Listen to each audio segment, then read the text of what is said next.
Hello, hello. Welcome to the Writers Tribe Talk Show. I'm your host, Elsa Kerr, and today I have the lovely Shari Lyn Anderson. We're going to be talking about her book. It's called Aunt Sadie's Letters of Hope and Healing.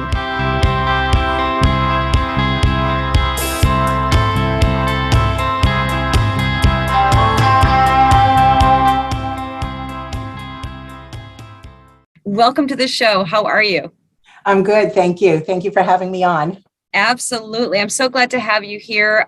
So I got to take a little peek at your book, and so I'm a cover geek. I'm obsessed with book covers, and yours is one of the prettiest ones I've ever seen. So if you don't mind, let me just start there. How did you come up with that book cover? Where'd you get that?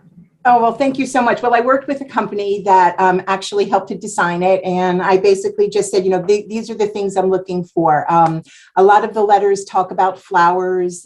Even some of the letters, when I opened them up, I would find dried flowers in the letters. Oh. So I felt like flowers were just such an important part of the letters and the book and what she likes to talk about and share. And so I felt I had to have flowers. And then I worked with a publishing consultant. And she recommended, it's hard to tell, but in the background in the cover, you can see 2 hospital beds. And so bringing that together with the flowers in the front and the letters on the bottom just kind of brought it all together. And I love the colors, and it's just very feminine. And it just represents, I think, the book really well. It's so pretty, and it does give you a feel, in a sense, very well of what's inside the book. It's a book you just want to pick up and read and kind of hold it close to your heart. So beautiful selection on that. Thank you. You're welcome. So now let's talk about why I'm saying these things about this book, because they don't know what it's about yet. So tell us a little of the background of your book. So my book is about my mom when she was 10 years old, hospitalized with polio and paralyzed from the waist down. And her Aunt Sadie, wrote to my mother every day while she was hospitalized from November 1941 through March of 1942. And so it's the letters and poems that she wrote to her, writing to a 10-year-old, but in a very mature type of way, and just encompassing life that was going on outside, life that was happening, things that were happening with the family, and just kind of keeping her informed and just having her have something that she could get and receive every day. When there were no cell phones or computers, this was just a warm and meaningful way to connect with people and always stay in touch.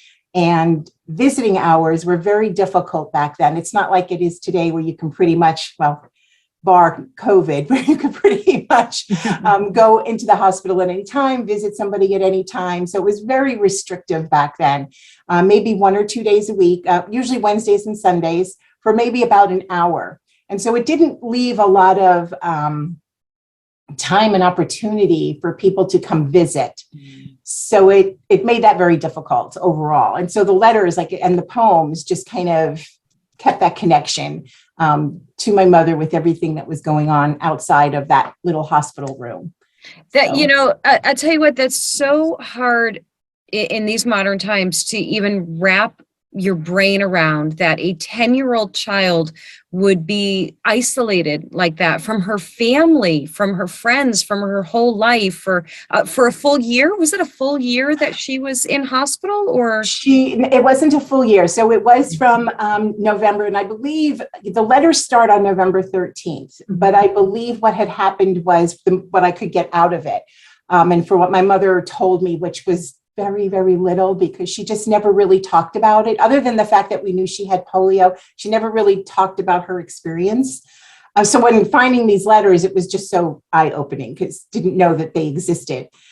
Right. So she was actually in the hospital prior to the first letter. And I think for the first couple of weeks in November, she was truly isolated. And then they slowly moved her into a children's ward. And I'm not quite sure how many children were in a ward or in a room. But at that point, she was able to be with some other children, but still, it's still a very isolating situation. And I just can't imagine just one day not being able to walk. Literally, she collapsed in the street. My grandfather picked her up and carried her to the hospital, and that was that. And it's just very hard to imagine being 10 years old and then just collapsing like that and not being able to walk anymore. It is. It's so exceptional. And then of course she's your great aunt, Sadie, correct? She's your great aunt? Yes, Okay. correct. So it's also exceptional because now, well, I'm thinking about the 70s, and the 70s and the 40s are certainly, worlds apart, but that's still part of an era where adults and kids, there was just this line between adults and kids, right? There wasn't like, kids go out and play and they stay out of the way and they stay quiet, and that's what you're supposed to do as a kid. And so for your great aunt Sadie to have this relationship with her niece is so sweet, really. It was very sweet and very special. My mom was actually closer with her aunt than she was with her own mother. They just had a special bond, and they were very, very close. And it is very special and sweet. And a lot of people who read the book and some of the reviews on my book talk about how they wish they had an aunt like that. And I'm always like, I wish I had an aunt like that, because I didn't have that either. And I didn't, unfortunately, get to know my great aunt. She passed away in 1954, and I was born 8 months later. So in September 54. So I never got to know her. So reading these letters was eye-opening on so many levels, because I got to know my aunt, who I didn't know, based on the things that she wrote and what her life was like. And then it also opened a window into understanding who my mother was, because my aunt had such a huge influence on my mom and what type of person that she became, and the little lessons and things that my aunt taught my mom in these letters. And it just so reflects who my mom became. So it was very exciting and emotional and touching to read all of these and to get that connection. Absolutely. Yeah, what an incredible gift. I mean, to find that so unexpectedly. If I understand it right, you were helping clear out an attic or a closet or just parts of the home, and you came across a wicker basket of letters. Is that right? Yes. So it was a storage unit that my mom had where she was, and we were cleaning things out and found the wicker basket in this storage closet. And I opened up the basket, right? Isn't that what you do? Yep. and inside, just all strewn about, nothing was like packaged up or put in any kind of order or anything, just totally strewn about in the basket. So there were love letters from my dad to my mom when they were courting, and then all these letters from my aunt. And then there were just other pieces of history and life events that had no idea my mom had saved all of these things. She was not the type of person who would like put things on the refrigerator when you did a good job, but I guess they were so important to her that she saved them in another way. Wow. And so opening up this basket and seeing that she had saved all those things, that was also very, emotional, and like, wow, she really, it was important to her. Yeah. And then the letters, and then finding all the letters. And so opening them up one by one, and I started to read them. I had asked my mom and started to read them. And I was just so, because it was read very randomly. And I was so touched. And I'm like, oh my gosh, these are so beautiful and sweet. I have to do something with these. I have to share these. And ask my mom permission if I can take these and do that. And she was more than thrilled to give those to me. And going through this whole process. One of the letters talks about my aunt wanting to put these in a book and have these published. And I got super emotional because here I am sitting and reading this letter for the first time as I'm putting the book together, realizing that I am doing something that she had always wanted to do. And it was just like, it was just, that's I was calling up my girlfriend. I'm like, you're not going to believe this. It's like, and I get like this over things like, it's like she needed you to find these. Like, it's like she knew in some way that somebody's going to find these, somebody's going to understand the value in this, and they're going to take it to the next step. And you did. That's incredible. Yes. Yes. And so I don't know if you can see this. So these are what the letters look like. Oh, it's tiny. These are the little and tiny little envelopes. There's over 100 of them. And then when you open up the letters, when you open up what's inside and you see these little little pieces of Oh, yeah. paper that she has, managed to, write all of this information on these little notes. And then, yeah, and sending them to my mom that way. And just, it's pretty amazing. I tell you what, it really does, for me at least, it makes me miss that lost art of letter writing. Like you forget. And I do, and as we're talking about this, I do remember my aunt and I, when I was young, she lived in or still does, lives in California. And when I was young, we were like pen pals, and we would write back and forth. And and honestly, I can't tell you the last time I wrote a letter. Maybe it was that. Did this inspire you to do some letter writing? It inspires me to send more cards. I don't know about necessarily letter writing, but when I do send something to somebody, I try to put a personal note in there. And I just think it really just means so much more, I think, to the person who's receiving it on the other end when they get something that's handwritten and they get a special note, that somebody actually took the time and the care to sit down and do that versus just a quick text to somebody.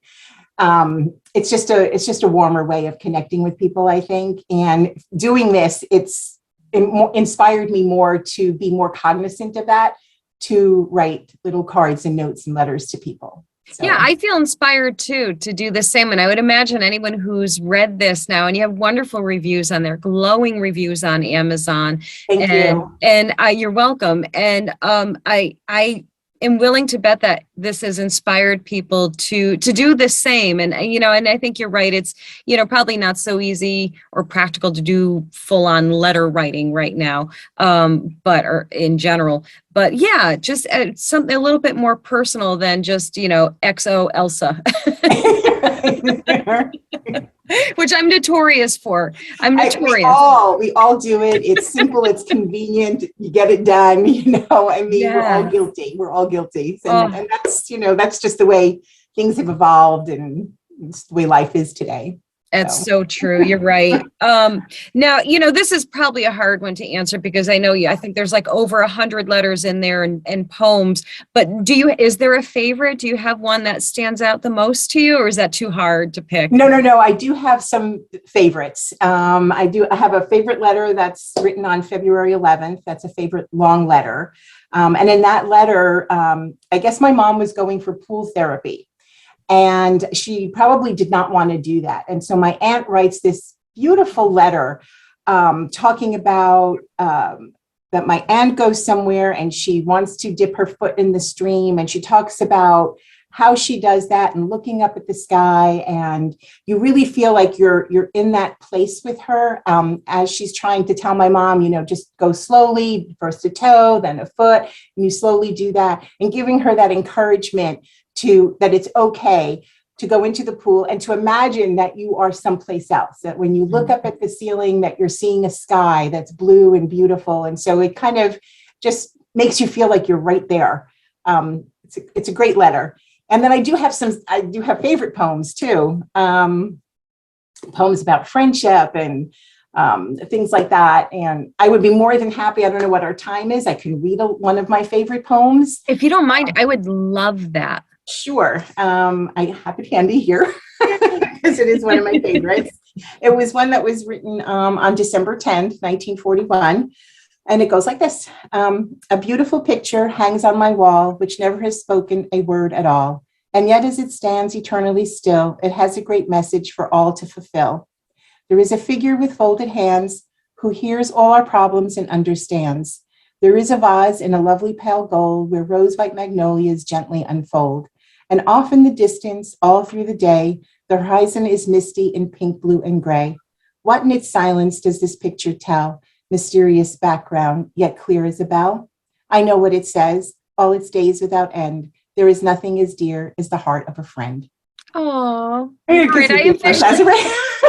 I officially love your Aunt Sadie, and I would like to claim her as my own, please. Be my guest. Right? Oh my goodness. You mentioned that earlier that so many people have reached out in different ways and said that they wish they had an Aunt Sadie. And that's a perfect example right there of how lovely and eloquent she was. What was her background? Like, did she write professionally? Was that even an option for her? at that time? I think she was like a secretary, and she did love to write, and she did love to write poems, and she truly encouraged my mom in the letters, to write, and that anybody can do this, and that it's not that difficult. You just have to sit down and do it, and you can think of things too, and you can put words to paper. You can put words to paper as well. And so she did marry. Eventually, she married a professor. So she really was geared towards that academia and literature. And he too, I found some things later on from him where he was a poet and a writer as well. So there was definitely a connection there. And she loved to, like I said, write about flowers. She was very in tune with the earth and the environment and protecting it. And so when I read those, she was way beyond her time. Yeah, it sounds like it. Wow.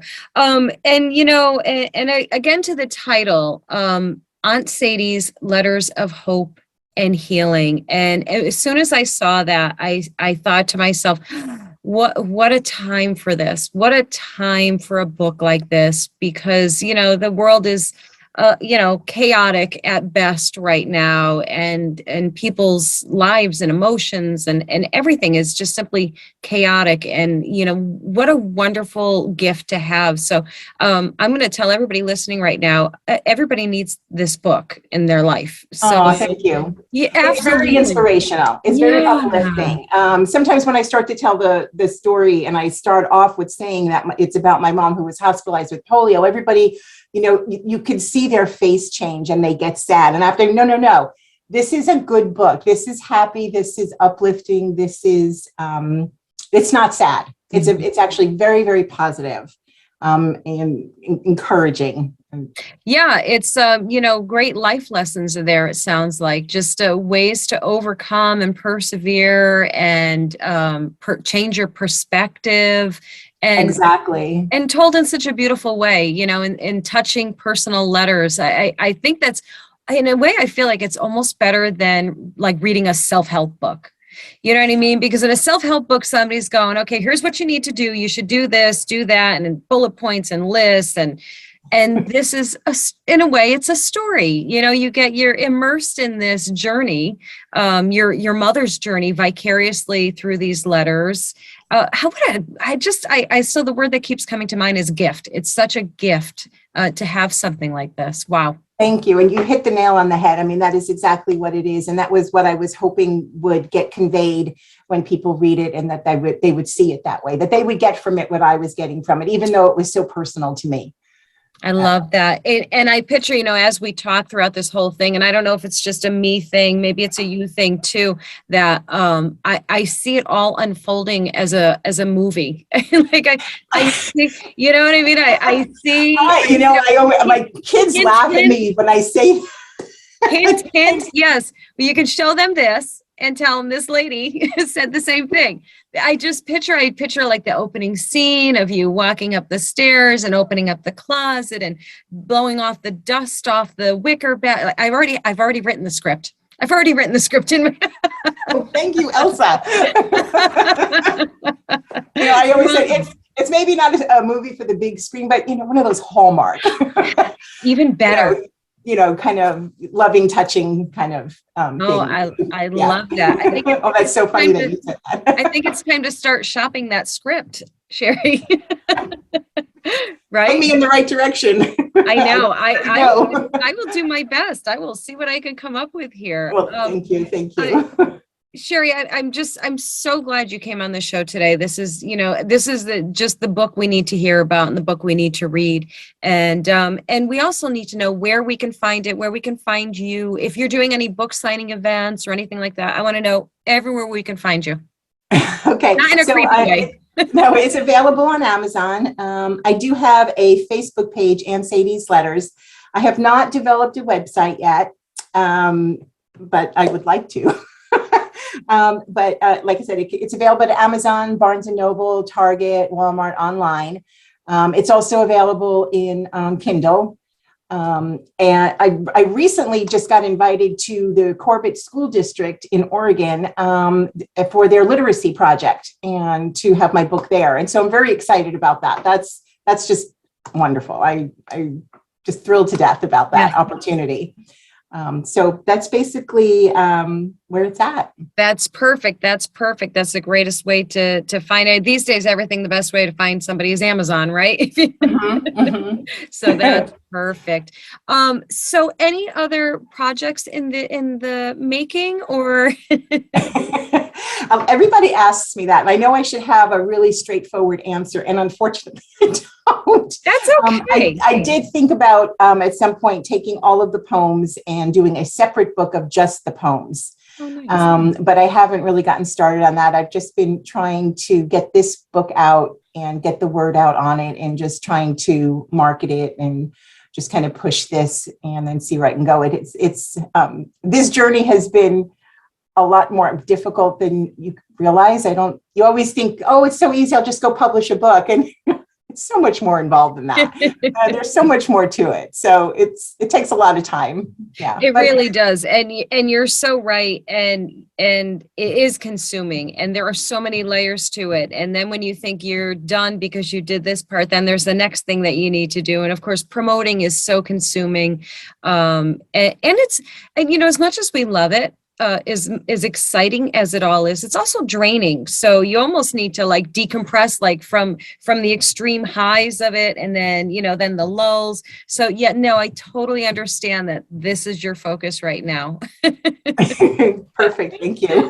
Oh, you're so welcome. Well, to state the obvious, if there is a future book, if this does become a movie, not only do I want to be able to say I knew you when, I want you to come back and tell us about the next leg of the adventure, if you would. So, absolutely, no I would pressure. be honored. No, I would be honored. That would be wonderful. Thank you so much. I very much appreciate that. Absolutely. My pleasure.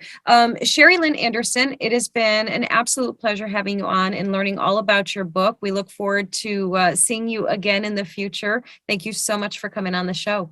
Thank you, Elsa. Thank you.